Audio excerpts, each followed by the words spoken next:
tampak lemah ketika kamu kuat, dan kuat ketika kamu lemah.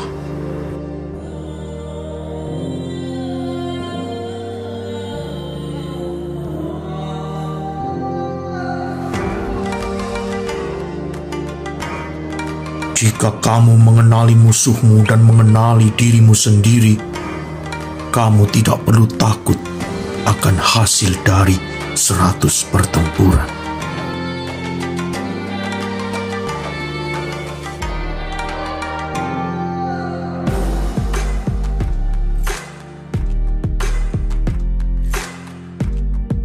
Biarkan rencanamu menjadi gelap dan tidak dapat ditembus seperti malam.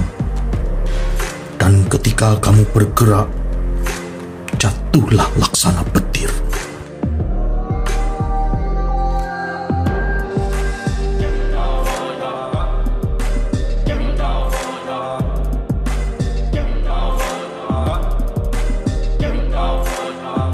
Di tengah kekacauan, terdapat juga kesempatan.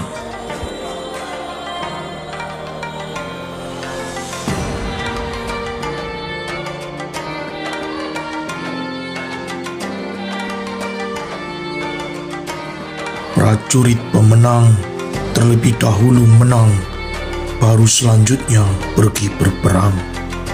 Sedangkan prajurit pecundang pergi berperang dahulu dan selanjutnya mencari cara untuk menang.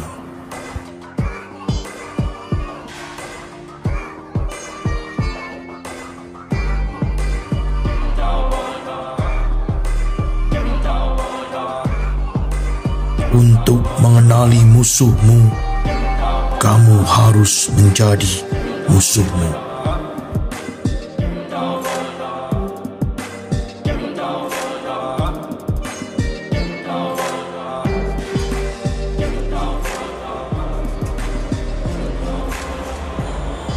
Satu tanda seorang prajurit yang hebat adalah dia bertarung dengan caranya sendiri atau tidak bertarung sama sekali.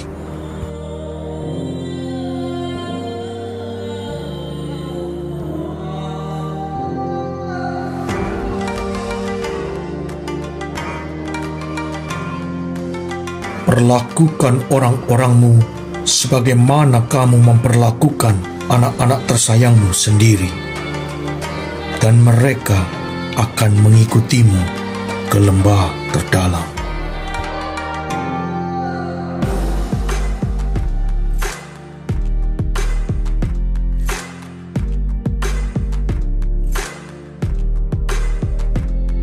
Bahkan pedang terbaik yang dicelupkan ke dalam air asin pada akhirnya akan berkarat.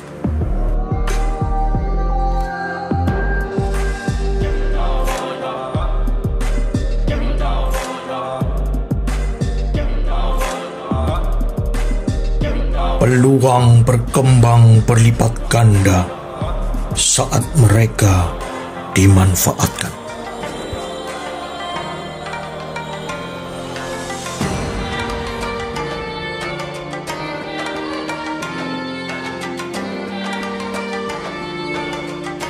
Barang siapa yang ingin bertarung harus menghitung biayanya terlebih dahulu.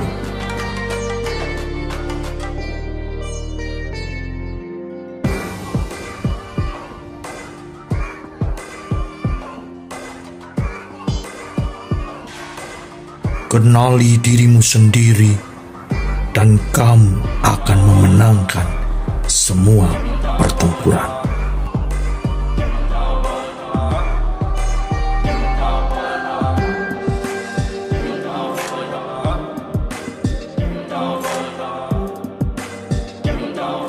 Seseorang mungkin tahu bagaimana caranya menaklukkan tanpa bisa melakukannya.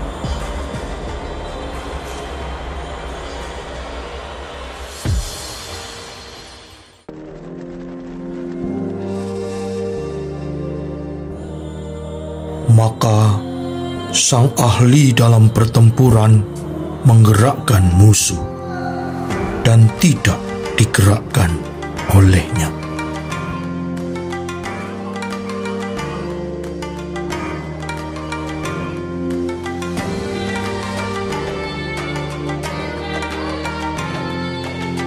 Kenali dirimu, kenali musuhmu.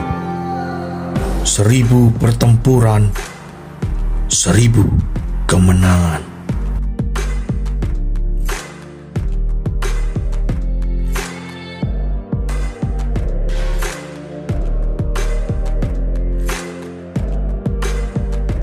Serangan adalah rahasia pertahanan. Pertahanan adalah perencanaan dari serangan.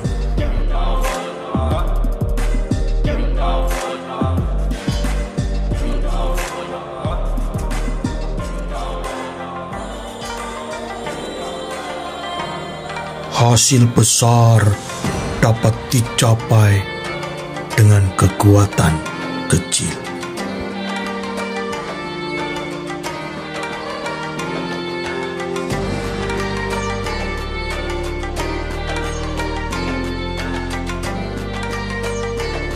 Serang di mana dia tidak siap. Muncul di mana kamu tidak diharapkan.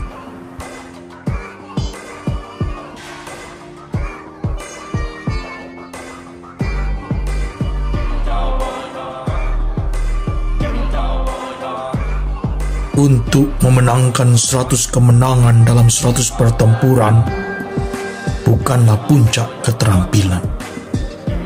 Untuk menaklukkan musuh tanpa pertempuran adalah puncak keterampilan.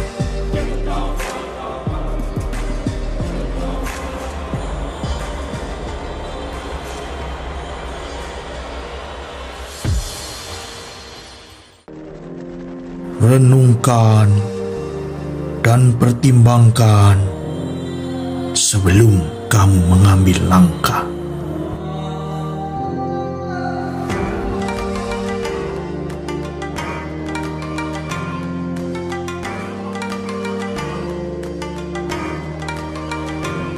Dia akan menang siapa yang tahu kapan harus bertarung dan kapan tidak bertarung.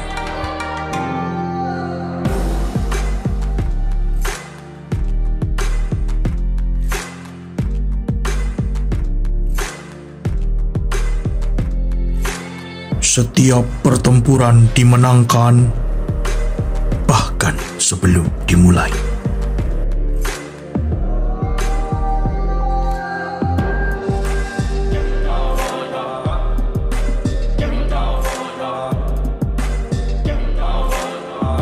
Rencanakan untuk apa yang sulit, sementara itu masih muda. Lakukan apa yang hebat, sementara itu masih kecil.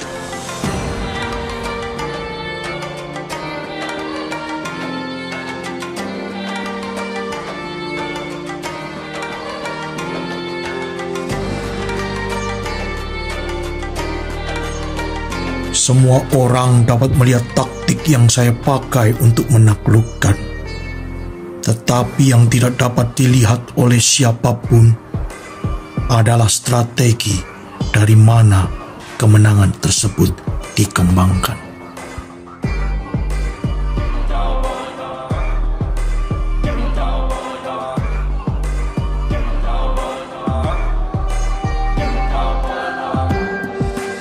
Jadi dalam perang, caranya adalah dengan menghindari apa yang kuat dan menyerang apa yang lemah.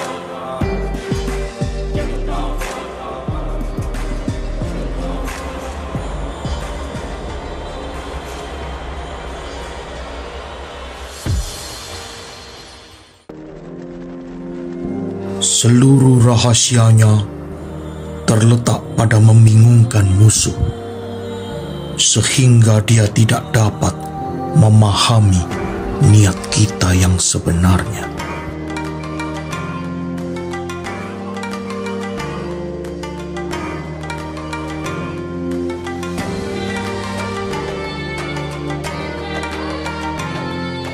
berpura-pura rendah diri dan mendorong kesombongannya.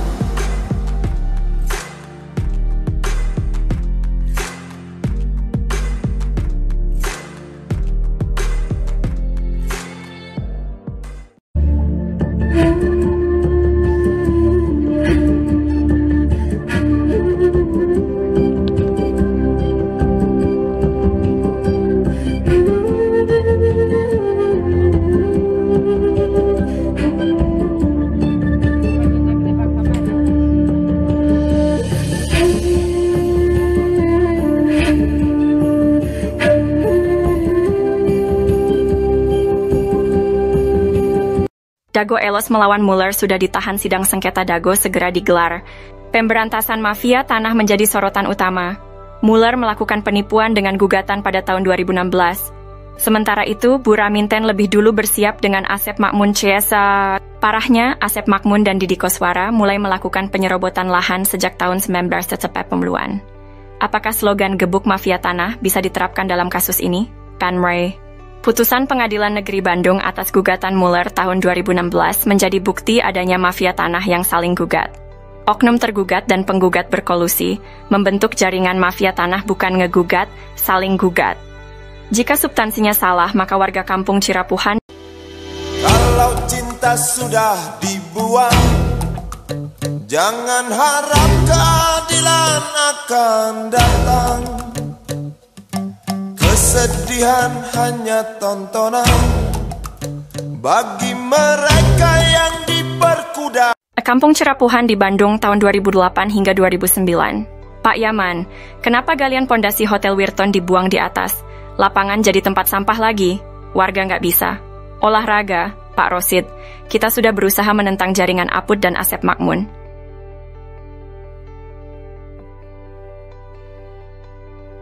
Pak Rosid, orang-orang telah menyewa truk TNI untuk membuang galian Hotel Wirton. Ini bisa jadi masalah, bisa terjadi bentrok dengan aparat. Kita sabar dulu, Pak. Ini modus baru melakukan chaos. Sebelumnya batas wilayah kampung Cirapuhan diacak-acak, namun kelurahan nggak mau turun tangan. Dan, sejak lama, Pak Slamet sudah lama mengingatkan Abah Didi tentang menyerobot lahan yang dilakukan bersama jaringannya. Baik itu di lahan Pak Bagio, atau di lahan warga lainnya. Bos mafia, Iwan sudah menyewa pengacara, malah hendak ngajak kolusi. Begitu tertolak, putri saya tidak boleh sekolah di TK Mentari. Namun lurah dan camat malah mengangkat Apud, pemenang pemilihan ketua RW Sengger 1 dianulir. Kita sudah laporkan ke DPR dan Pemkot Bandung.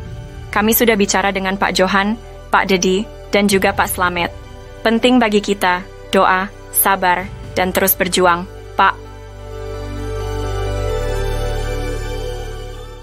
Alhamdulillah, surat balasan sudah diterima warga kampung Cirapuhan. Surat balasan datang dari BPN Pusat dan juga dari Kesekretariatan DPR RI Pusat Komisi 2. Kini atau nanti kitalah yang harus berjuang untuk mengungkap skenario jaringan mafia. Kasus Dago melawan Mueller adalah mafia tanah saling gugat, nukan ngegugat, tapi saling gugat. Surat balasan dari DPR Pusat juga BPN Pusat adalah kabar baik bagi warga yang telah mengajukan hak tanah dan permohonan lainnya. Terima kasih banyak kepada semua pihak yang telah membalas surat kami.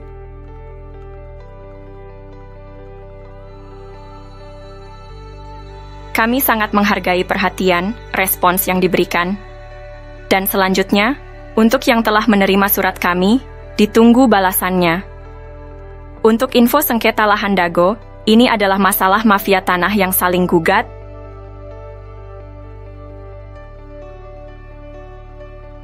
Info lengkapnya bisa cek Nawisan Kurma atau versi Kampung Cirapuhan Bandung. Silakan tonton juga film Keluarga Mueller. Mohon maaf dan terima kasih atas kerjasamanya. Tertanda Koordinator Pertanahan Kampung Cirapuhan 12 Zulhijjah 1445. Yats. Kampung Cirapuhan pada tahun 2016 menjadi sorotan karena kasus saling gugat antar mafia tanah. Tokoh RW Sol 2 Dago Elos, Pak Abdidin sebelumnya telah diingatkan mengenai pajak bumi dan bangunan PBB tahun 2002 seluas 15.000 meter atas nama Didi Koswara yang harusnya di Kampung Cirapuhan bukan Dago Elos. Ini melanggar kesepakatan tahun 1999, luas garapan Didi Koswara pun sudah habis, juga Apud Sukendar dan Alosana. Lalu menurut petugas kantor pajak, tanah tersebut dipegang oleh Dedi Mochamat Saad dengan alamat di Jalan Roket 1, Komplek Armet, Cipageran, Cimahi Utara. Catatan luas tanah tersebut sekitar 11.000 hingga 15.000 meter.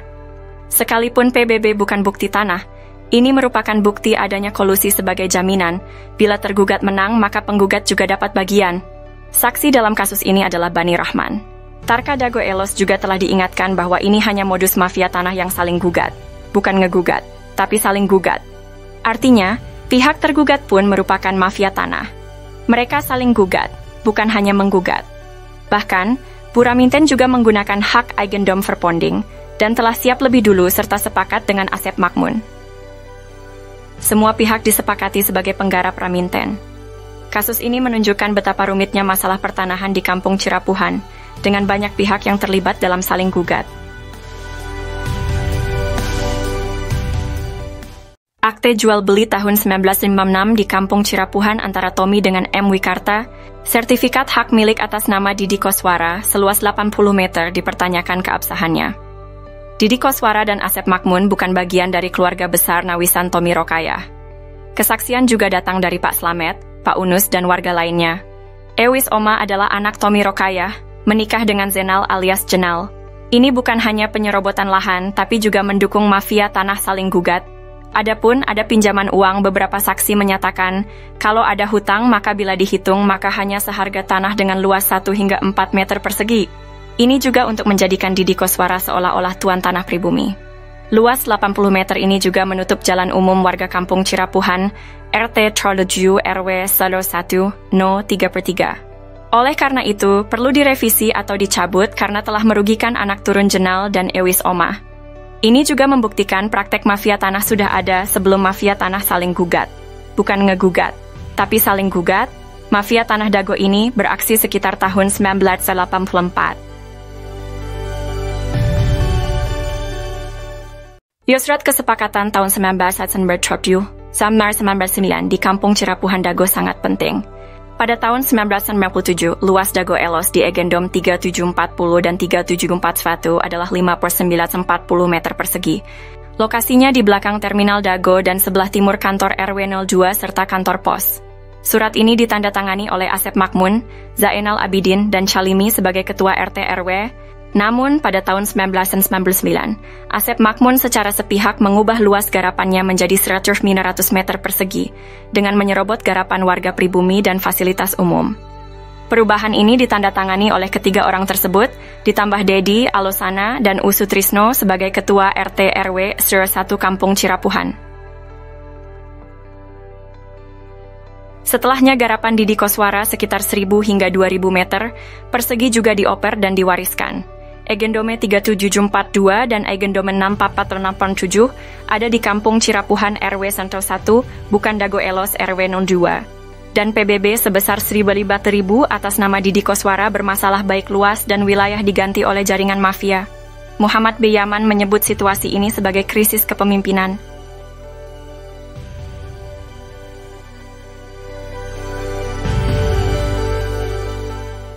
Koordinator Kampung Cirapuhan menghimbau pemerintah untuk meningkatkan layanan publik bagi warga. Mereka juga menyoroti dampak dari kebijakan pemerintah yang kurang tepat selama beberapa dekade terakhir. Sejak tahun 1968, Kampung Cirapuhan telah mengalami dampak eksploitasi penambangan liar yang didukung oleh oknum aparatur negara. Selain itu, pada tahun 1974, kampung ini dijadikan tempat pembuangan akhir sampah. Dan sekitar tahun 1980-an, banyak muncul mafia tanah di sana. Selama periode 1974 hingga 2005, warga Kampung Cirapuhan mengalami kekurangan air bersih. Selain itu, pendidikan tinggi bagi warga yang berprestasi juga tidak diakomodir secara maksimal. Koordinator Kampung Cirapuhan menuntut agar pemerintah dan lembaga terkait meningkatkan layanan publik bagi warga. Warga berharap masalah yang telah dilaporkan, seperti munculnya mafia tanah saling gugat bukan ngegugat, tapi saling gugat, segera ditanggapi. Untuk info lainnya, cek blog atau video versi Kampung Cirapuhan atau Nawisan Kurma. Konflik pertanahan di Dago Elos telah menimbulkan dampak besar bagi masyarakat setempat. Sengketa tanah di Dago Elos telah menyebabkan kerusakan ekologis, dengan kawasan Kampung Cirapuhan Bandung kembali dijadikan tempat sampah. Pada Eigendom Verponding 3742, tingkat kriminalitas meningkat dan tragisnya, seorang warga Cirapuhan, Uci Kuswinda, menjadi korban pembunuhan main hakim sendiri pada 31 Mei 2023. Pemerintah perlu membentuk tim independen untuk menyelidiki keterlibatan pihak-pihak terkait, seperti Eigendom Verponding Buraminten dan Iwan Surjadi PT Batu Nunggal Indah. Konflik ini juga terindikasi melibatkan jaringan mafia tanah saling gugat, semua jaringan Asep Makmun di Dikoswara. Untuk informasi lebih lanjut mengenai konflik di Dago, Anda dapat mengunjungi blog atau menonton video versi Kampung Cirapuhan Bandung.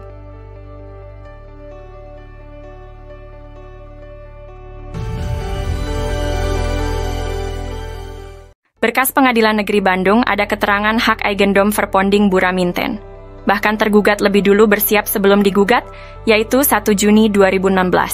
Ada 3 poin penting untuk diperhatikan. Pertama, pemberitaan yang ada hanya Eigendom Verponding Muller. Padahal Buraminten juga menggunakan hak barat Eigendom Verponding, yang sudah tak berlaku pada tahun 1980. Kedua, Buraminten sepakat dengan Asep Makmun semua tergugat adalah penggarapnya sehingga warga Dago Elos juga dirugikan. Ketiga, lokasi objek paling luas, 4 hektar lebih yaitu Eigendom Verponding 3742, berada di Kampung Cirapuhan RW 01 Bandung, bukan di Dago Elos RW 02, namun Cirapuhan RW 31. Hanya ada 3 orang yang digugat. Pada berkas tahun 1997, luas tanah warga Dago Elos kurang dari 1 hektar, sementara objek yang digugat mencapai lebih dari 6 hektar lebih. Itu 3 poin penting dan jaringan mafia tanah telah beroperasi sejak 1980. Untuk itu, pemerintah diharapkan membentuk tim independen, cek film keluarga Muller durasi 4 jam. Bahkan keluarga besar TNI Polri juga menjadi korban dari jaringan Asep Makmun, Didi Koswara, dan rekan-rekannya. Warga Kampung Cirapuhan dan negara dirugikan 100 miliar hingga 1 triliun, karena ini kolusi saling gugat. Bukan ngegugat, tapi saling gugat.